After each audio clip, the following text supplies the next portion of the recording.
Pam Brown, thank you for coming. Yeah, thanks for having me. Here we are at the Robert Jackson Center. This is not your first rodeo here, and in the good old days, back in day one, back in 2000, 2001, you were part of this early world.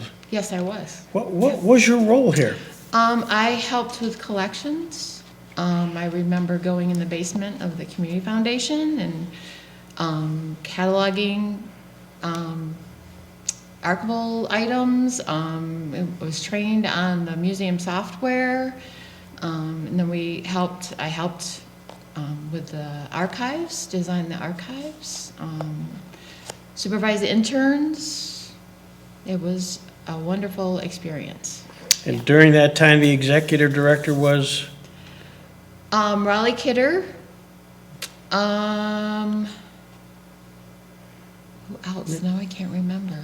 Well, he probably was here for like 5 years. Yeah, Raleigh was here because my full-time job was across the street. I was with the administrative offices for the Jamestown Public Schools. So it was easy to just hop across the street and do some extra work, you know.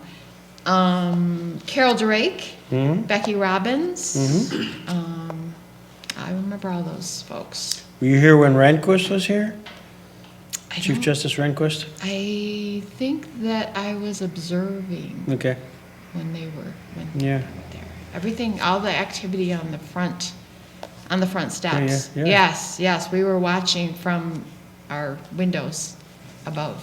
Yeah. Not your normal day. No. We were watching how the security was playing out, and it was a big day for Jamestown. That's for sure. And you were able to, while you were doing archival work for Ray Fasciano Yeah. at, Well, I was the administrative assistant, and then I went back and got my master's in library science. So Ray had hired me as his administrative assistant, and I was planning on becoming a school librarian. But then I got involved with archives, and so I took over all the records keeping for the district.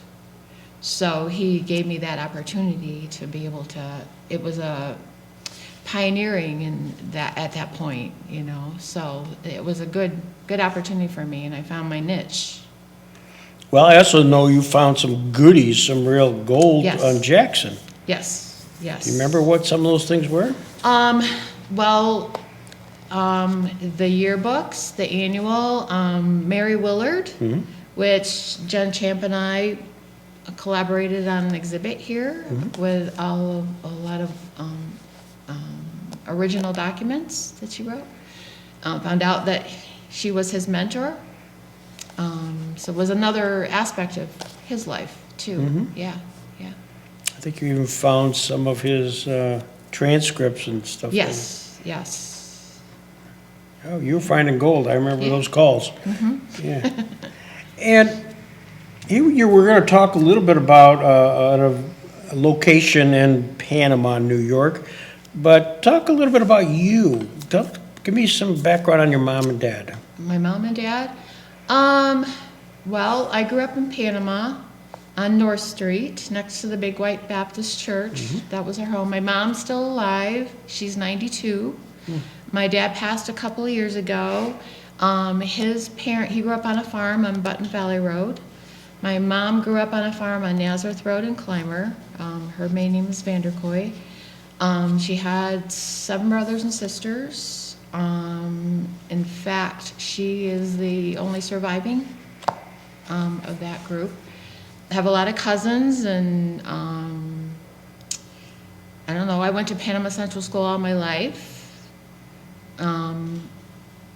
Married John Brown about 46 years ago, I think. He was from Chautauqua Lake, so we have 2 kids, 2 grown children, 2 beautiful granddaughters, grown granddaughters, and 2 step-grandsons, so, yeah.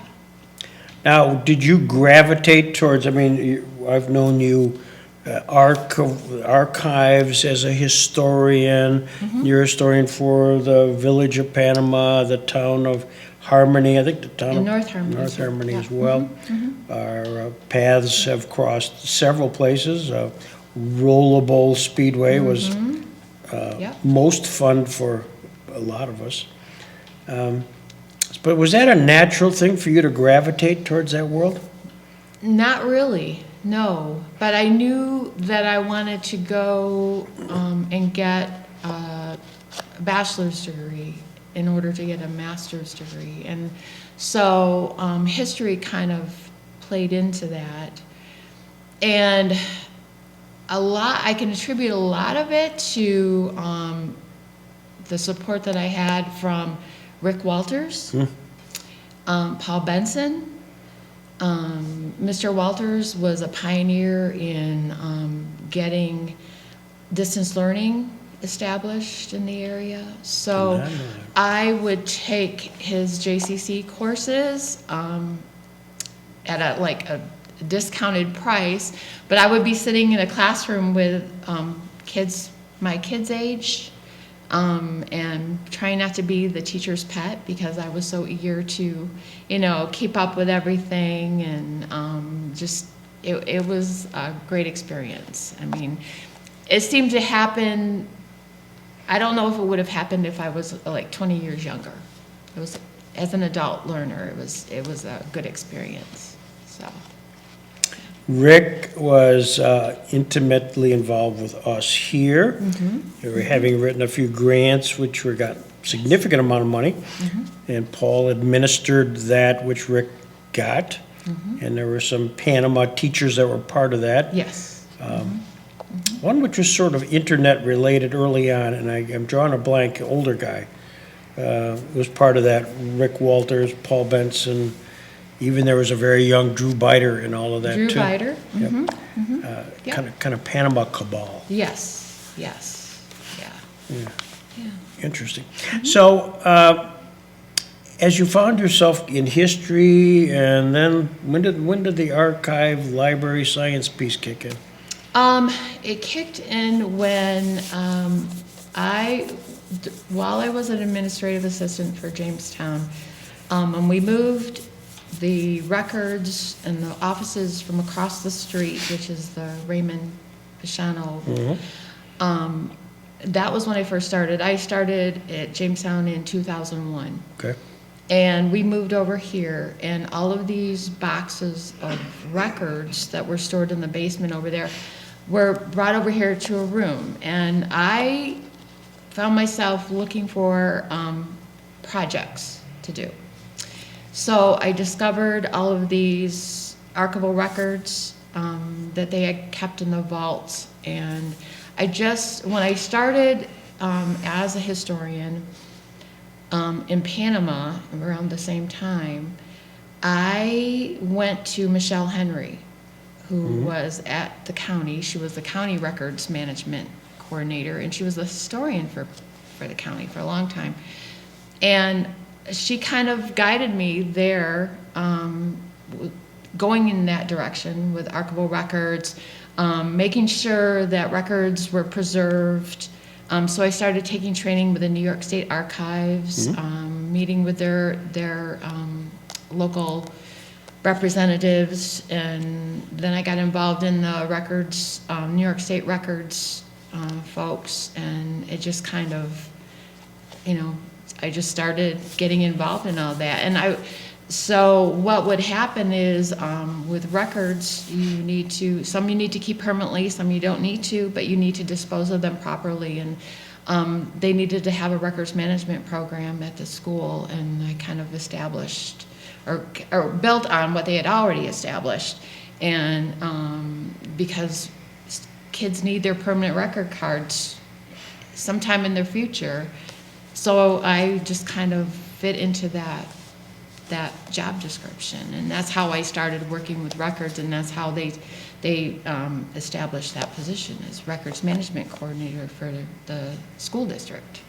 So that position in the beginning, there was you. Yeah. There wasn't a position like that. Yeah. I had to qualify with civil service. But yeah, I kind of got that built. We were able to make a state-of-the-art record center, and that's up on Jefferson, Jefferson, and I was part of that, getting that built with the architects, and so I was there for quite a while. Then, did you retire from there? Or? I did retire in 2016, but I would go back and do projects because they were replacing folks, and that wasn't, I don't know, that wasn't part of the jobs that were, you know, I guess, especially needed maybe, although I can argue with that. Sure. But, so I would go back and try to keep things going, because what happens is that you need to make sure those records are preserved, whether or not they're on a CD or they're digitized, but that you have to keep up with all of what happens. I mean, you couldn't pop a CD in a computer now. There's the CD player, you know, so what do? You know, so it was always constantly making sure you could access the records. So, but at the same time, you kind of gravitate towards your native Panama and history. And was there somebody in your family, your mom, or somebody who was kind of telling you stories, or that was a historian? There was always someone telling stories, or Mrs. Nagel, Irene Nagel. She was a big supporter of me getting the historian position. She was the former historian. And then when the town historian position opened up, she was a good supporter of that. She actually established Harmony Historical Society. So I started kind of volunteering there too. I hadn't always been involved with the Historical Society. But now it's part of my life, you know, a big part of my life, so. I never asked you, did you used to go out to Roller Bowl? No, I wasn't old enough. Okay, so put it in perspective, my brother was born in 1956, and my mom, my uncle, and my dad were driving a Roller Bowl car, and my mom was overdue to have my brother, and so they decided that they were going to drive her around the track a couple times to see if they could speed up the. Looking at that track, I can imagine. Oh my gosh. Yeah. So I had never really heard that much about Roller Bowl until you and Randy Sweeney kind of brought it to my attention. So they just get the story. I want to grab the story here. Your mother's story, did she drive Powder Puff stuff? Oh, no, she didn't. She was more of a spectator. Okay. My uncle, Don Vanderkoy, okay. Drove a car. My dad was kind of his, I believe he was part of his crew. Yeah. And then all of a sudden, you know, we started talking to people and getting interviews, and we're getting all this information about the Roller Bowl. But your mother's story is that she was due, or? Yeah, she was due for my brother. Yeah. Yeah, and then I was born, I was born the next year in 57. So in order to September. kind of induce her, they actually did, is that That's true? what they said. That's what they said. I think that's a great story. Randy, this is going to be on YouTube. This is going to be on YouTube. We should have used that. Yeah, I remember distinctly going to the building there, and I forget, every other week, instead of Tuesday or Wednesday, we would bring in guys that drove there, and you introduced us, some of the guys who were out in the woods, and the McNitts and other people. And in fact, I went to a house that I think you owned, that you had one of the Jameses. Mr. James, yes. Yeah, we interviewed him. Yep. That was our first effort in all of that. Yeah, it was awesome. It was awesome. And now that when you look back, every once in a while, a lot of those men are gone. Oh, they're all gone, yeah. They're gone. Yeah. You know, and it's like, oh gosh, I'm so glad that we were able to talk to them and record their memories, because how else would we know, you know? And some went on to big fame, like the Ronnie Blackmers and Jim Yes. Scotts, and others were, that was their highlight of their life. Yes, definitely. To do that. Definitely, And some were characters. yes. Went through watched it the other day, just kind of like, in the beginning, we were doing all this stuff, the Egglestons, and they all have crazy stories. Yeah, a lot of crazy stories that you wouldn't imagine would happen now, you know, so. Because I did go to those races. I was Yeah. a kid, and I was so pleased that you were able to publicize the fact we were doing the project, and movies, 8mm movies started Yes. showing up. They did. We still had, we actually got more after we made the film. Really? Yeah, there's a few more in our archives at the Historical Society. I will digitize them. Okay, all right. I will make sure I find them. Yeah, no, I'm serious, because we still get those, Yeah. you know, And we actually have Blinky Pangborn, or Blinky Litzinger's. Litzinger, not Link Pangborn, he was with Pangborn. Blinky Litzinger's car. really. And his family donated it to the Historical Society, so we keep it in good shape.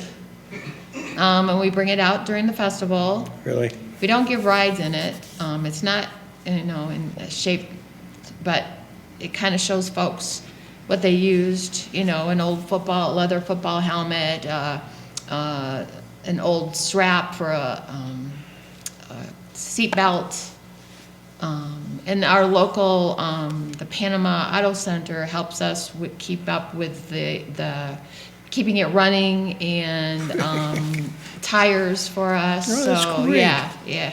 So it's kind of gone down through generations that we're keeping the story alive too, which is great. It's terrific. I'm delighted to hear all that, but I do want to see those extra movies. Sure. We'll digitize them and get the originals back, but it'll have enough afterlife. Sure. And then, so here we have you as the historian for Panama. Here we have you and for the towns of Harmony and North Harmony, and we went down a rabbit hole dealing with Rollerball. But let's go down another rabbit hole. The book you just completed, called Legacy of Labor, the story of the only conservation corps camp in Chautauqua County. And when I saw this, I lit up, because for 3 summers, Greg Peterson, along with my cohort Doug Champ over my shoulder here, spent summers working for the New York State Department of Environmental Conservation out of the Goshen Road facilities. Right. And so we knew it had something to do, because it was called the CCC camp. We didn't know quite what all that meant, but nevertheless, we hung there. And there might have been a picture or two and maybe a plaque, but that's all we really remember. But you have put this into reality. What caused Pam Brown to take on this project? Well, Mr. Simmons, David Simmons, he was the president of the Harmony Historical Society, and he and his wife Linda had visited some of the parks where there was the work of the CCC men. And he asked me, well, what do you know about the CCC camp in Panama? I said, I don't know anything about it. So I started researching, and I started looking. There's so much information out there about all these other camps. It's very well documented, you know, outside, you know, in different states. So I started there, and then I guess I basically went down a rabbit hole, because I told him that he created a monster for me finding these things. So I went, and there are records in the New York State Archives, and as a municipal historian, I can check out microfilm and special collections books, and they actually mail them to you when you get them for a few weeks. So in my job at the school district, I had a microfilm reader. So, you know, during my lunch or after work, I was scouring those records to see what I could find. And I found the little index card that said when the camp was established, and then then it said this other company and everything, so I started just looking to see the men, you know, where the men were, some of the history behind it, and then I started doing presentations about it to see if I could get more information. So one day this man comes driving in and he wanted to know if I was the lady that did the presentations, and I said, yeah. He goes, well, I have some photos that you might be interested in. And his name's Carl Wassink, and his dad, John Wassink, they were from Clymer, and he was in the CCC for a few months because after he took a job in Erie, but he was an amateur. Well, actually, I found out he was taking photography classes there at the CCC. They would provide them with cameras and a dark room and everything. So he had all these negatives, Carl did, and he said, you're welcome to use them. So Carl had kind of edited them a little bit, but he also had the captions from the photos that his dad had, you know, he had named the men and the buildings and everything. So I would use those in my presentations. And then I found out about the newspapers, and I have some originals here, but I found out they were all digitized in these collections in University of, oh gosh, no, I forgot, Illinois. And so I wrote there, and they sent me all this microfiche, and I had it digitized, so I was able to look at and get a lot of information from those. But, you know, then people would start to say, oh, hey, my dad was out in Texas or New Mexico, and, you know, experience changed his life, and the travel and all the work that they did. So it kind of just morphed into this big project. So I've been working on this for a good 12 years, and I finally decided I needed to get it done and write a book, and then, you know, if we do get more information, that's fine, but I needed to just finish it in my mind that I had enough information and stop doing research. It really starts, though, with really the Depression time period, the Yes. post-war, and President Roosevelt's elected in 1932, and it was a jobs deal.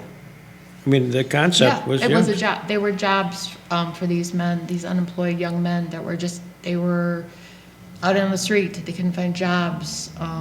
Some of them were headed to the reformatory schools. So, and Roosevelt in his wisdom saw that this work needed to be done for conservation. They called it his tree army. So what had happened, especially in Panama, when the folks were moving west, they started these farms here and found out, you know, they cleared the land, and that was another industry that was created in this area, was the asheries. So they would, you know, use the wood and create potash, and that was something they could use to pay their taxes and everything. But so then they started to try to farm the land. Well, it's Panama. It's rocks, Panama rocks. There was rocks everywhere, and some of them just gave up and they abandoned or they sold their property and they kept moving westward. So here's all of this untillable land with nothing on it, and so we were a prime location for a CCC camp. Do you get a sense as to, was there one person, who said, this is a location which needs to be reforested? Yes, it was Mr. Dobbins. He would come in and see, well, I think you have to look in my book, but they would send a forester in to survey the different properties. So he saw this property, and this was formerly the Austin farm, it was called. So some of the requirements were that the location needed to be near where they could transport men and product in, like train or that type of thing. And then they'd have to have the land. So we were a good place for them to come in and work, and it became state property. So where was the railroad? The railroad station, they would come into Watts Flats, Grant Station, which is Niobe now, and they would come in the North Clymer depot. And so they would transport them in by train. And then they would go pick them up, in the big trucks and transport them back. So Niobe was the place of... Yeah, which is, but that's where all the products came, the grain went in and out, that type of thing. So it was a busy station. Yeah.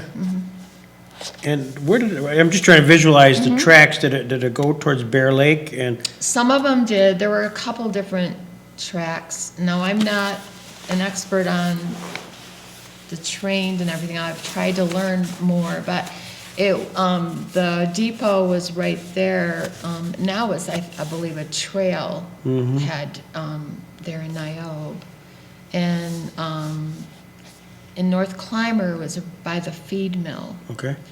And in Watts Flats, I can't remember where it was, but it's by the town building over that way where the tracks come through. Yeah. And so I remember seeing the track beds. The track Yes, beds are yes. still there, yeah. Yeah. So I'm looking at reading your book now. Factors for deciding on where to establish the camps included proximity to railway and highway. There was a railroad station in nearby Niobe. Attitude of the local populace. Availability of water for the campsite, and availability of lumber and other building material. Right. At the time, the state lands, I know now what it looks like. There's trees everywhere. Was there trees everywhere at that time? I don't know. I know that they cleared area for them to establish a camp there. And the one man, Finley, he was talking about how they had to go in and it was knee-deep mud off Goshen Road. Everything was dirt, and so they had to go off that road and build the camps. So I imagine that there wasn't a lot of trees there, because now you can tell where they planted the trees. They're in rows. Yeah. Timber stand improvement. And so this would have been created, give us a time frame. So when was the CCC not only established using that location, but... Yeah, that location was in 1934. But they had already started creating the CCC. It was a huge undertaking, and there was the Army, the military was involved because of the logistics of transporting these men. There was usually about 200 men per camp. Okay. And then they would rotate in and out. They would have 6-month time frames where they could enroll for 6 months, and then their enrollment would be done or enlistment would be done, and then they could re-op, or they could just leave. They could leave. So there was a constant, turnover of men, unless they decided that they liked being there. And so then they would work with the Army, the military would work with the conservation department so that they would figure out what they wanted the men to do and give them guidance. And then the social welfare part of it, they had to find out who was eligible to serve, because there were certain requirements that you had to be able to serve. Had to be, I believe, 17 to 20, U.S. citizen, no communicable disease, no handicap. You had to be willing to send home a portion of your income, your pay, back to your family, because you were helping to support your family too. So, for instance, they would get $30 a month. They were allowed to keep 5, and they had to send $25, and typically they would send it back to their mom, so she could, keep the home going. Yeah. So, It was kind of an incredibly innovative program to keep males. yes. I assume it's just It principal. was just men, yeah. Just men. And were the first recruits, I'm looking at a headline here, Jamestown boys leave Yes. today for Panama camp. Was that the first wave? The first wave, yeah, they were all local, pretty much local. There were Jamestown men, there were men from the area, there were men from the North County that would come in. And they listed some, I think on the next page, they listed some of the men, or was it that? I don't The know. page, yeah. Yeah, yeah. Yeah. And what I found, and it's interesting because these are names that are somewhat familiar to me, such as Sebastian Calamari. That's the Calamaris of our tone. Gust Chili. Yes, who- and he was a poet. Oh, is that right? He wrote a lot of the poetry. that Gus did? was in- Yeah. mhm. Oh. Yeah. I think his daughter may still live here. Oh, And the son was a big-time basketball player, Gust, and he had a business here in Jamestown. Maury Otander, another person of the Otander family is all part of that. So this was their first kind of wave towards yeah, a the young locals. getting business. So they're there to not only perhaps in some senses learn a trade, but they're also healthy bodies that can be used to reforest. I mean, I think it would Right. sound like a conservation part, right? Yeah, well, and a lot of times, some of the men would arrive and they wouldn't be in that great of shape. They would be, they had been looking for jobs, they were off, on the streets, and some of them were kind of getting into trouble, a little bit of trouble. So this was the answer to getting them back on track, giving them good nutrition, exercise, learning how to, work in the land. Then they also were required to take education courses. So some of them might have been illiterate. So they were given that opportunity to learn to read and write and learn a trade. It was a remarkable program for these men. It was an opportunity for them. And a lot of them was an opportunity for them to travel, to get outside of their area and go out west or, go up north. It was just a wonderful opportunity for them. The camp superintendent was David Finley.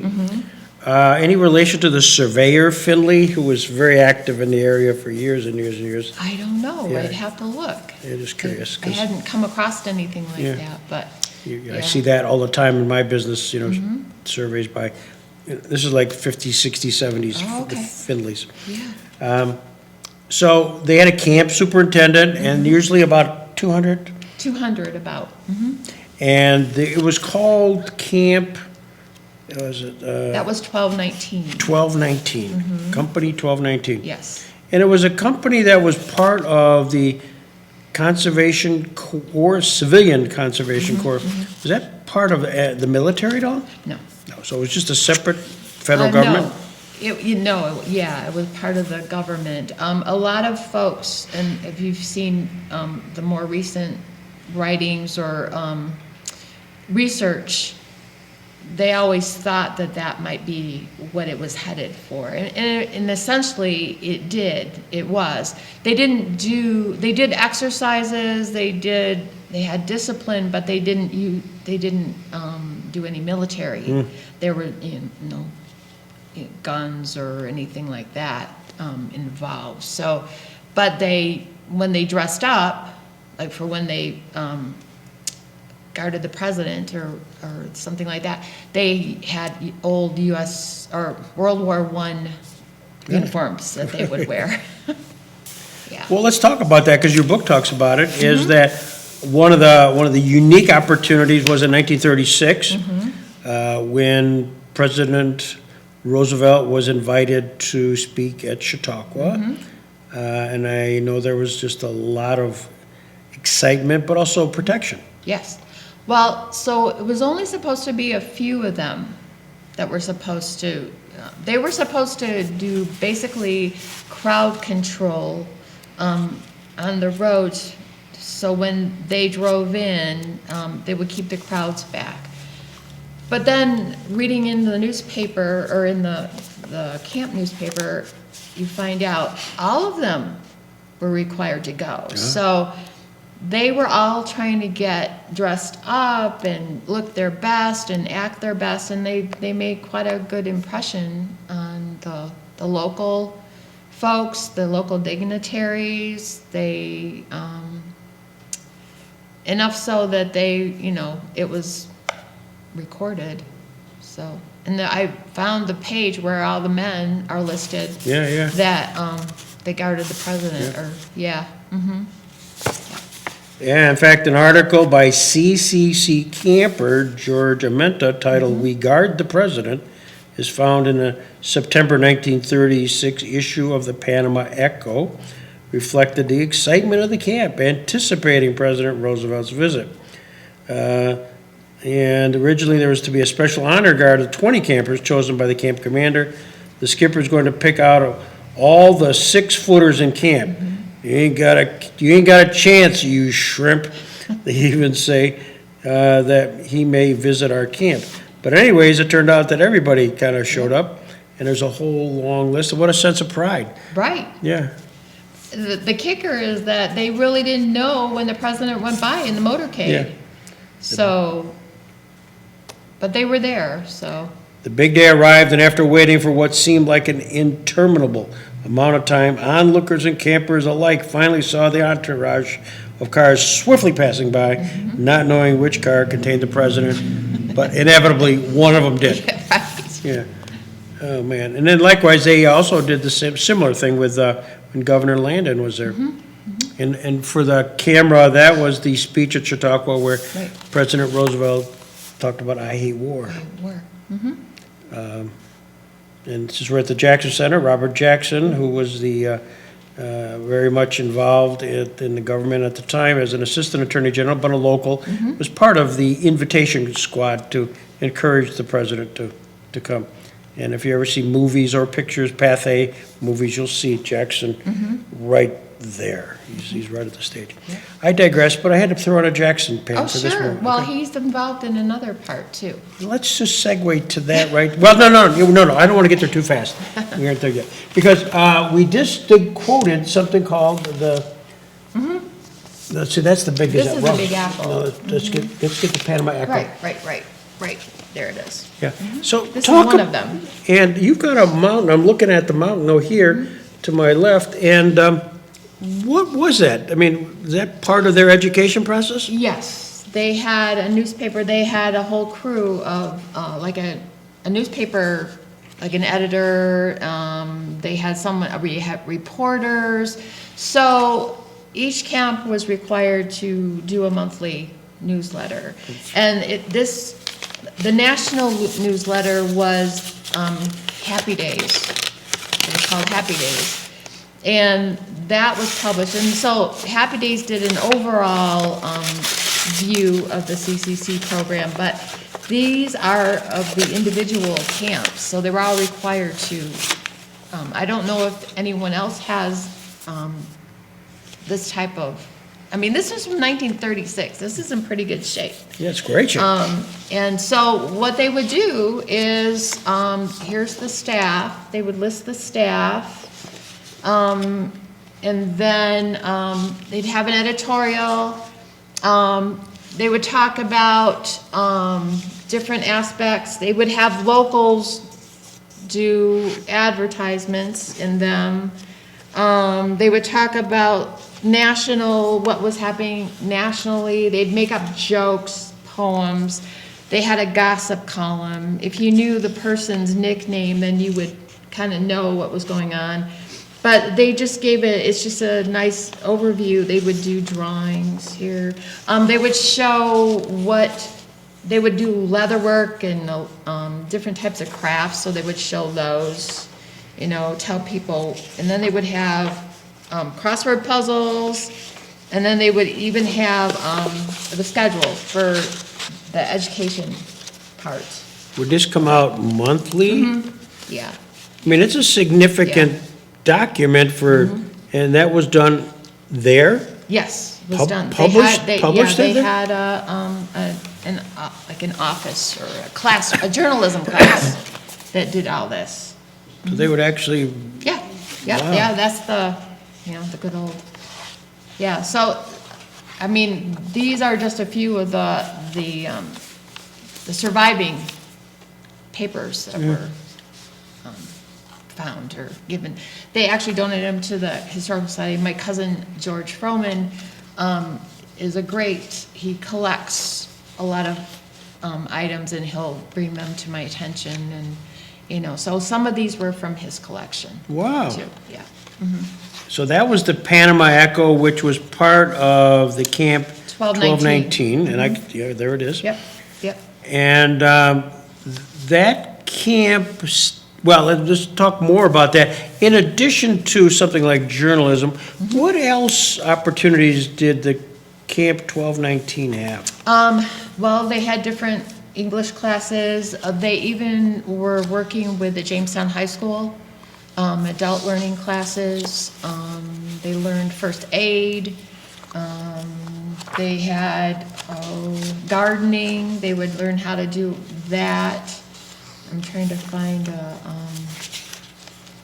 course schedule. Okay, they had landscaping, blacksmith, mess management, interior decorating, commercial art, photography, metalwork, leatherwork, social science, blueprint reading, English composition, personality development. That was Mr. Holder was the educational advisor. So he would get all of this information and get and teach folks, or teach the men. Mr. Holder had quite a history. He was a graphologist. Oh, So he published books about analyzing handwriting. So, and then Mr. Parker Totman, he was from Jamestown, and he was employed through the federal, like the art projects, where the program where they employed artists to do murals and that type of thing. So he was employed through that program to be there at the camp. But he was from Jamestown, so it's interesting. So that to keep going and researching and finding out about these men and what they did after they were at the CCC is remarkable too. A lot of them went into World War II. A lot of the camp directors, they were older men, and they were in the reserves from World War I. So they did have that experience that they could lend to the young men too. it's remarkable. What was a normal day like? Their revelry? I mean, did you just see that? Yeah. Military part, exercises? Yep. Eating, and then did they then go off and do Yes. reforestation manual work type stuff? Yeah, they did manual work. Some of them, they had what was called a side camp in Randolph at the fish hatchery. Ah. And so those men would live in tent camps. It was a temporary camp. And you would go through a rotation, like 50 of them would go there and then they would stay there because it would be hard to go back and forth every day. They didn't really like it there because they were isolated. So they didn't have that social aspect or anything like that. But a lot of times they would go out to the different areas and they would be doing pest control, they would dig fire ponds, they would clear land. They just did a lot of physical labor.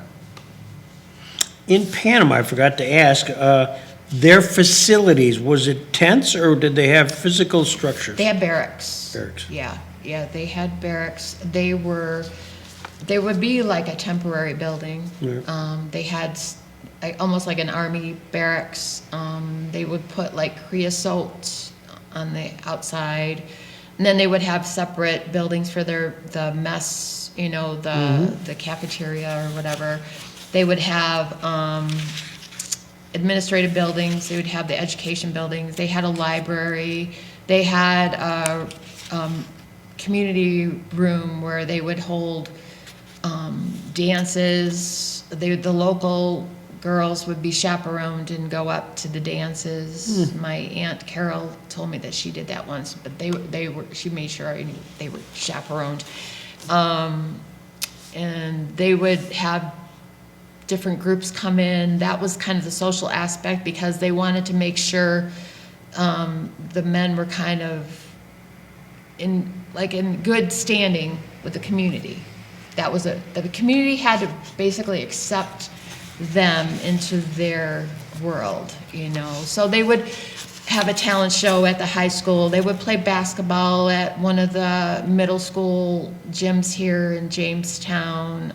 They would speak at different groups, different aspects. A lot of them were musically talented, so they would put on shows for people.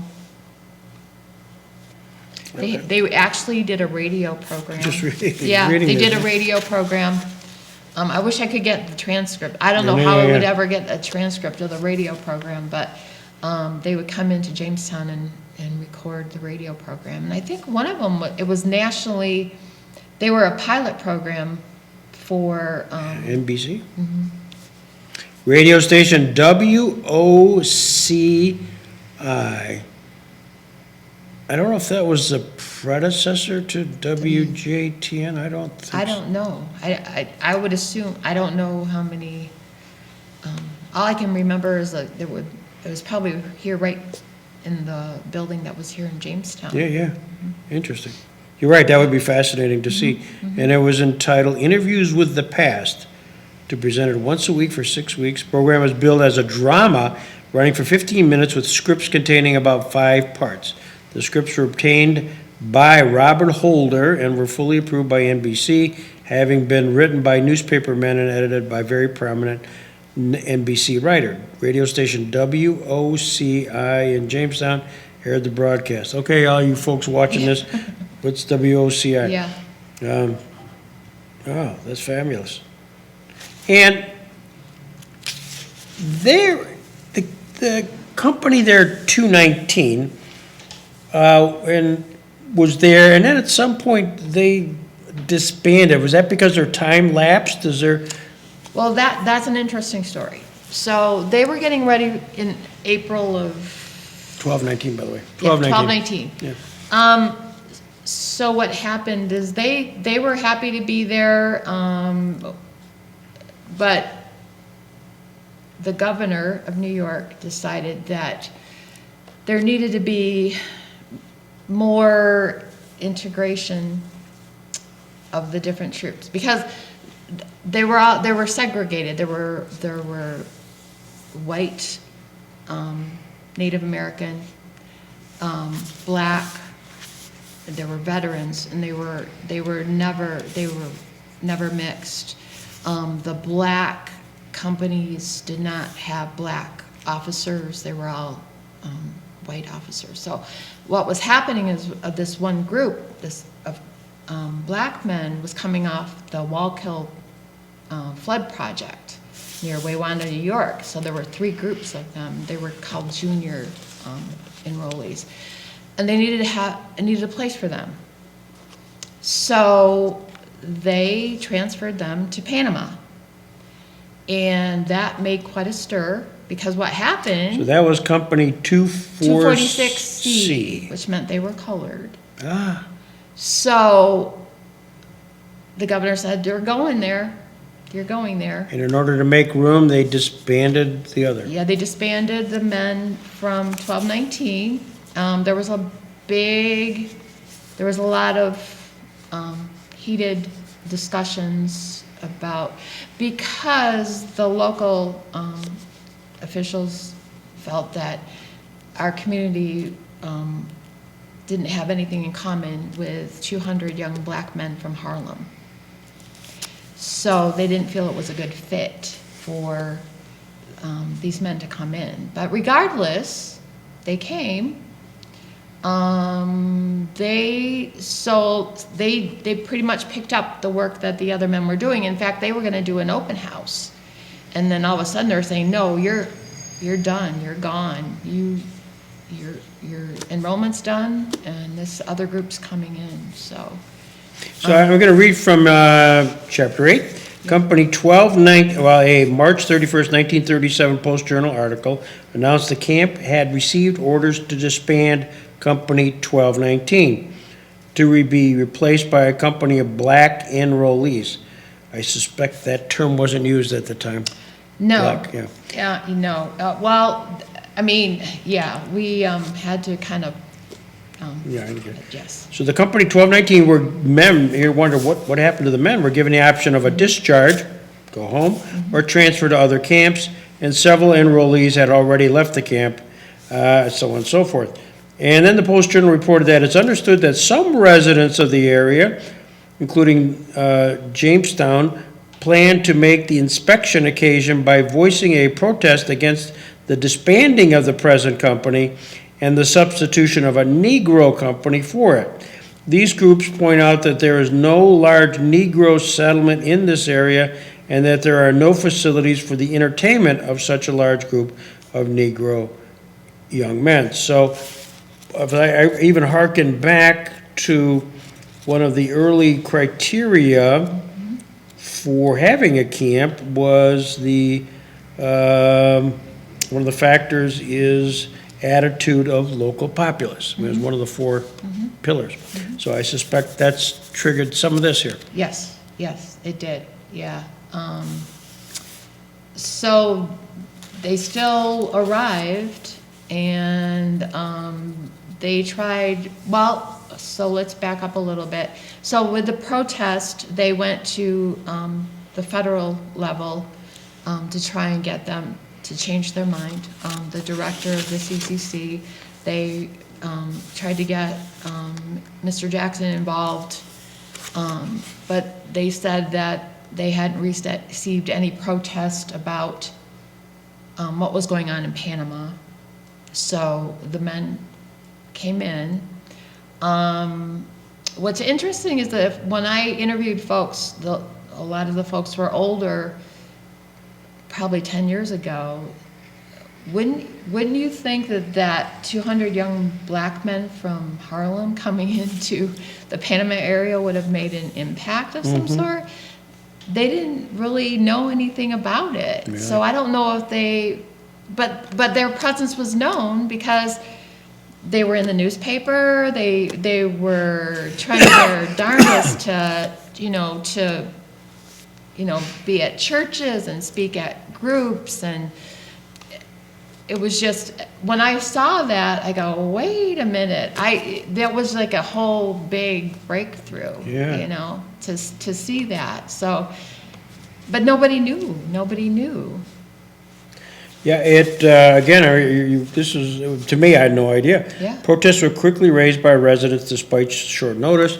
The Jamestown Chamber of Commerce sent telegrams to Representative Dan Reed of the district and Robert H. Jackson, Assistant Attorney General and a native of Jamestown, who at the time was in the Roosevelt administration. They argued the unjust to remove the local boys from the camp, so leaving 1219 unjust, and to bring in individuals from a distant area.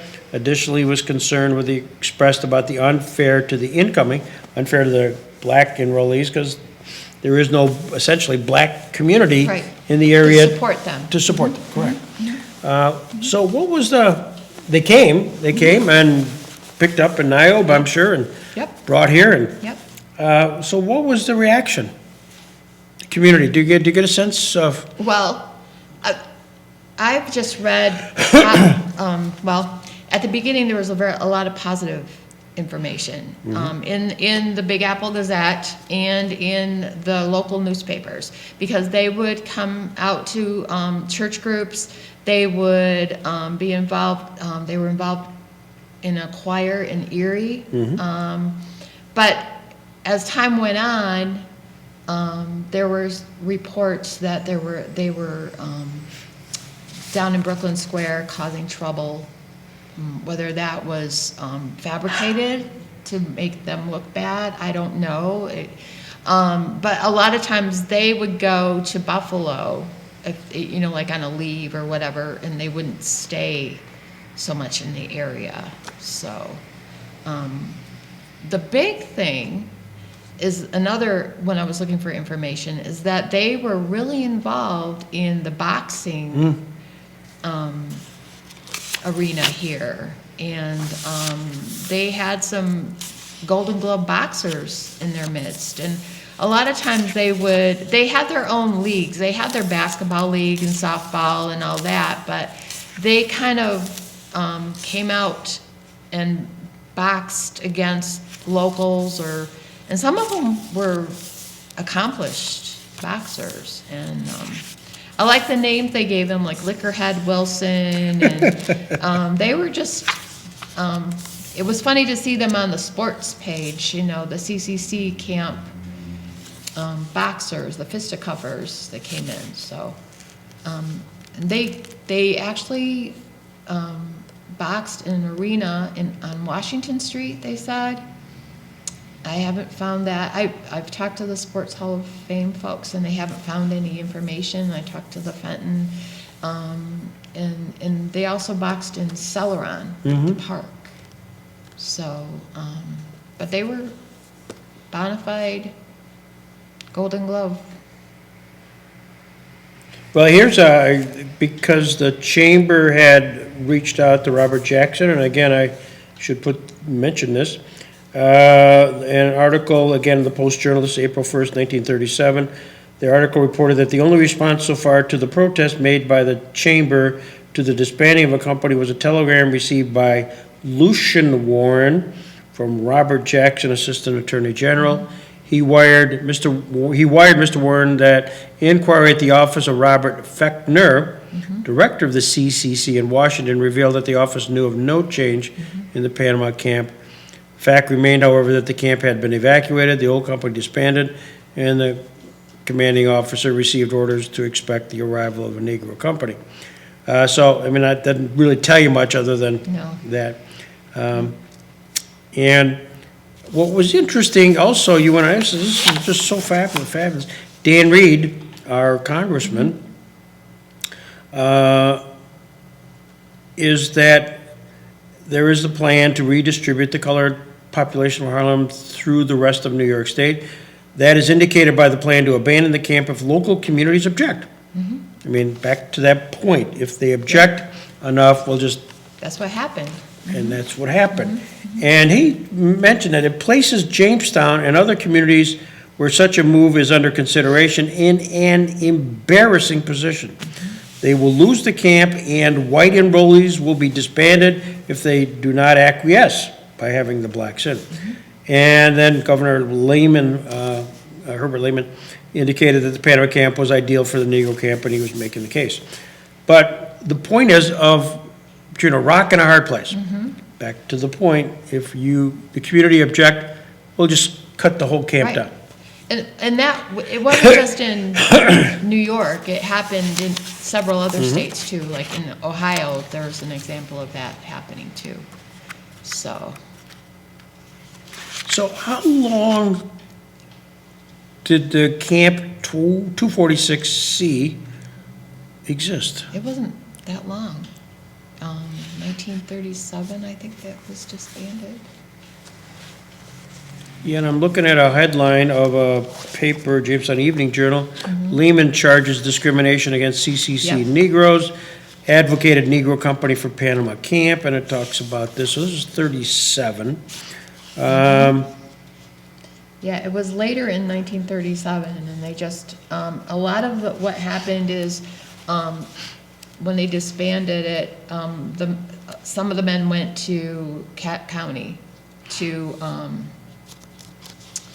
can't remember what the name was, but it was the camps in Cattaraugus. Because it was called the Tent City. And a lot of them went there and worked there for a while too. So that yeah, was until the 1940s, early 40s. It was in Randolph. So that's where some of the black The Neros Yeah, went to yeah, tent. yeah. So the tent city is a Yeah. side camp of Company 246C, Yep. stationed in Randolph at the New York State Fish Hatchery. Mm-hmm. So that's, they didn't necessarily, when Panama was shut down, Right, they kind of went to Cattaraugus County. yeah. And there they stayed for Yeah. a while. Oh, some of them did. A lot of them went back home to Harlem. Yeah. And then one of the campers, kind of started a service in Harlem for them to, reintegrate back into the work, working, getting them jobs and helping them get back into the workforce too, which was a good thing. But a lot of this, the men, there was a man, the one surgeon, the medical officer, Dr. Beach. He was a black surgeon, and he was one of the first black surgeons in the CCC. Okay. In the medical. So he was there in Panama. There was a Dr. Anderson. I kind of researched back to see what happened to them after, and if they weren't officers in the military, they went back and they established professional lives. Wow. Well, I think that's one of the things that's, your book is incredible. Aside from the narrative with regards to the 26 months that it was in existence, the pandemic, just really a short period of time. Very short. Short period of time, is the people who passed through there and the research you did on that, which is in the book, that's the remarkable piece. I mean, That's what you do. yeah. I mean, they normally kind of like, whatever happened to these guys? You're always curious, but nobody actually does it. Yeah, well, that was kind of something that I thought was important to do, to see what happened to them after their lives at the CCC and how did that impact their lives. And then you go back and you read their obituaries or read about them, and it very rarely, if at all, is mentioned that they served in the CCC. So I don't know if it was because they didn't spend enough time there, but it would seem like that would have made some sort of impact on their lives to be at the CCC camp and be able to carry on with their memories with their families. I mean, that's, I commend you for that extraordinary effort, which makes this book extraordinary.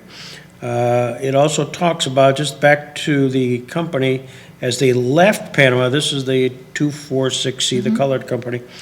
There's a Tent City Gazette article that talks about the Tent City, better known as the better half of Company 246, is doing very well at the New York State Fish Hatchery at East Randolph. The boys are thinking of changing the name of their city to Little London due to the fogs and almost the constant rain. The forming of a baseball team has been halted because of the rainfall for the past week. But the point is, they created their own newspaper also, and they kind of made maybe a little tongue-in-cheek, but some of them went back, but we stayed here and we're the better half, you know. I like that, and they went on to talk about that. And just to kind of draw somewhat closure, on October 11th, 1937, the Post-Journal reported the CCC camp would be abandoned with the remainder of Company 246C being transferred to Hungry Hollow. That's it. Hungry Hollow, which is Randolph. And the disposition had not quite been determined yet. And then you went on to talk about the camp was abandoned on October 9th, 1937, having been in use for a relatively brief period, 26 months. It had been disposed of under technical agency from October 9th, 37 to 38, when a side camp was established at Hungry Hollow, Salamanca. So it went from here to there. Salvaging completed in September of 1937. 3 buildings were transferred to the New York State Conservation Department, the forestry headquarters, the old shop, and the old shop. And this is where Doug Champ now kicks in. He goes, I remember those places. He would drive the truck in, and then Kippy Stratton would make sure that it was usable the next day after he drove it roughshod during the day. So that building got constant use. The headquarters is currently used by the local Department of Environmental Conservation. That's it.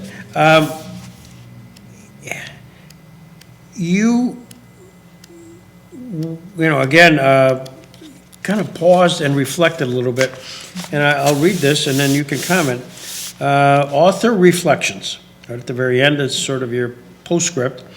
The predicted abandonment of the Panama camp due to racial intolerance is a perfect example of what occurred in many locations throughout the United States. It was unfortunate as these black men and their white colleagues made a positive impact on their local environment, not only while here, but thereafter.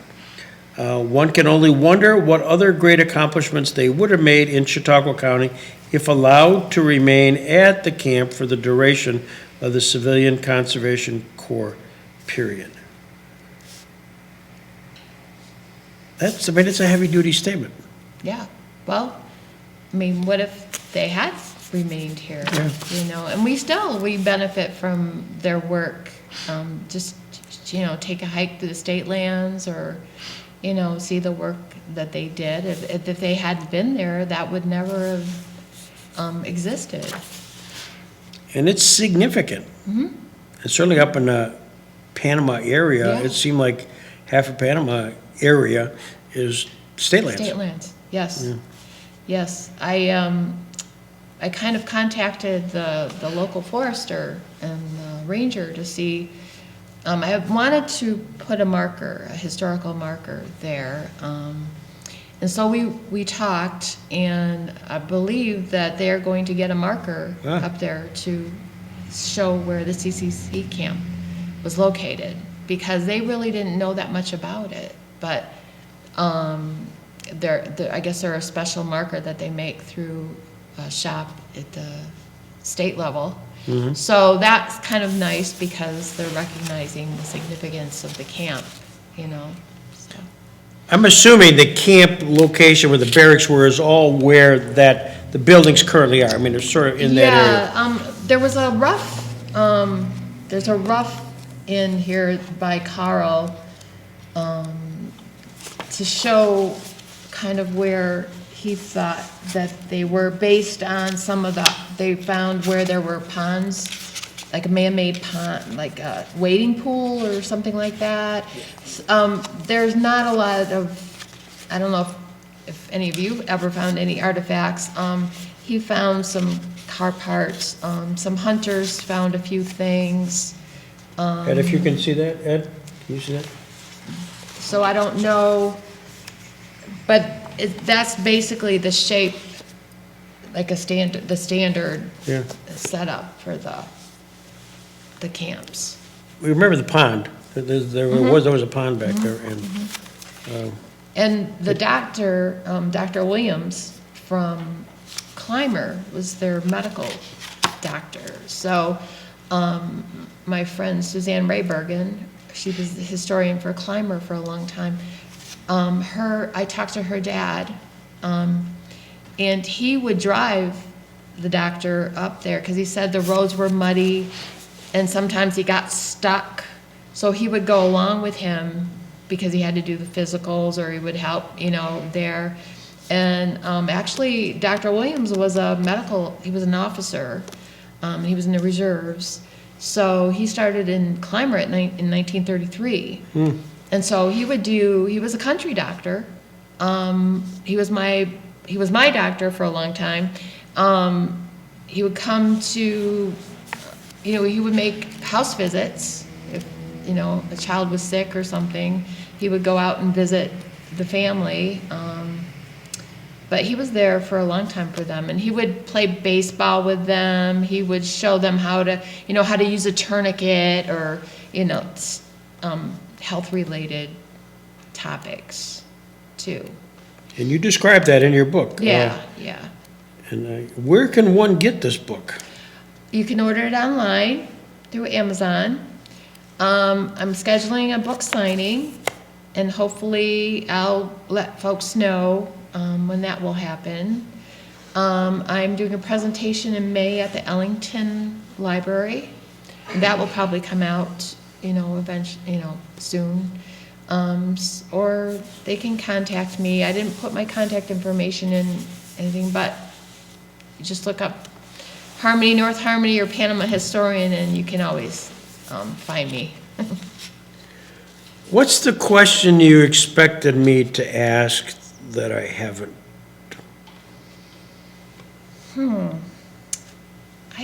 Well, maybe about how they went into the military, the war efforts, maybe. Sure. Or there's so many opinions about how they were preparing these young men to go to war, which is kind of sad in a way. And yet there they were, hundreds and hundreds of men. And they did kind of stop funding the CCC because they were, the men were going, into war. And I don't know, I think that was the sad part of it, that I don't know if it was anticipated by the president. Interesting, yeah. That they used that as a way to get them prepared. I don't know. Interesting, yeah. There's a lot of different opinions about it, and that's not to say too, the other thing I guess was the social aspect of the young black men. They did experience prejudice here by a certain club in Jamestown, and it's well documented. Their side of the story is well documented in the newspapers. But the author, his name was the Copper Mask. So I'm assuming it was part of the journalism group, but they never named him. But they were how they were invited to a party, and they were basically accosted and told they weren't welcome. So that was in Jamestown. But as far as the folks out in Panama, I don't know. No one. When I started researching, nobody knew. Yeah. Yeah. There were no stories. Riches. Yeah. Well, we won't mention the fraternal organization, but if you buy the book, you'll find out. Yes, definitely. So, thank you, Pam. Thanks for having me. This This has is been fun. terrific. Yeah, And is John kind of glad this book is now in print? Yes. And the other book that we wrote too is the one that was just published. They kind of coincidentally came out. This is another book that was published, and if you're from the Panama or Asheville area, you will enjoy it immensely. It's very specific, but it's a culmination of 9 years of meetings that our conference made, and the proceeds from the Harmony book are going toward a scholarship to encourage folks to do creative writing and talk about their memories and record their memories. So we're hoping that will work. Do you have an audio program? Do you have like what I'm doing currently, which is videotaping people? Do you have anything like that? Not really, no. Because people like it. It's easier to talk.